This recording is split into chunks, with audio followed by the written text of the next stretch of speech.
Update! And it's been another week. I'm going to be a little more quiet today because it is early Sunday morning, as I did not shoot the update yesterday, as I usually do on Saturday, to give me time to edit it and everything.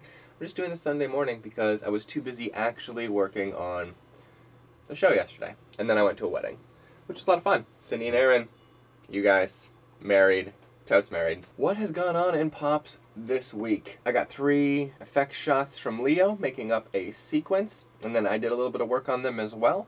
That bit is finished. I then finished a sequence that has taken me forever. It's only 1, 2, 3, 4 shots. It was one of the sequences I was most terrified to tackle, because I didn't know how I was going to do it, and now it's done.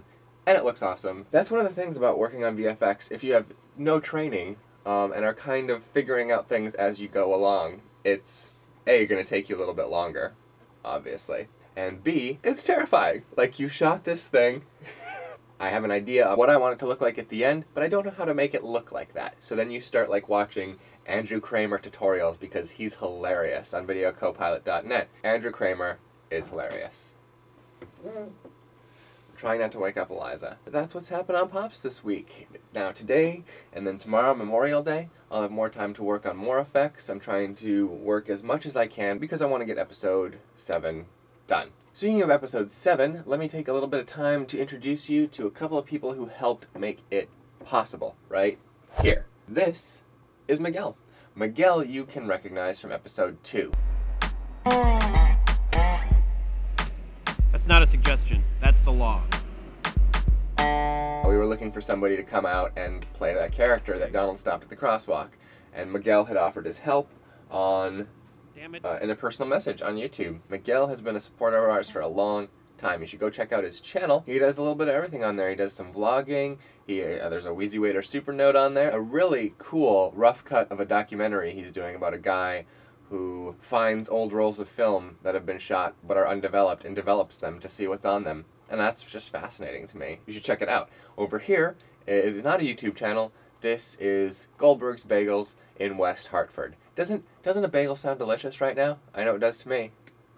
You should go to West Hartford, if for no other reason, to go to Goldberg's Bagels. I myself have not been. I cannot wait to go. The reason I can wax so nostalgically, it's a misuse, but I like it, about Goldberg's Bagels, even though I've never been there, is because I know it's got to be top quality. Not only because they're PoPS supporters, but because it's my cousin's place.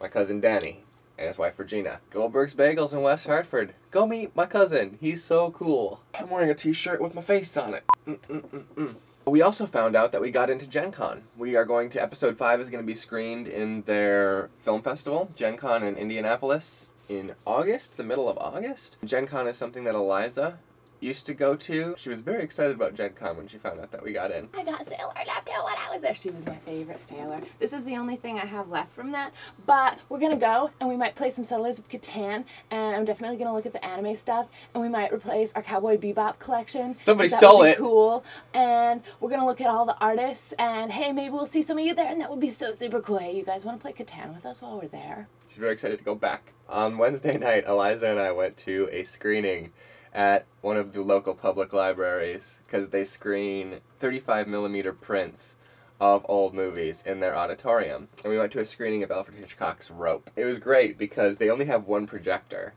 And this was an archival print, which means it was in separate reels instead of like on one big spool. It's not the way it used to be, alright?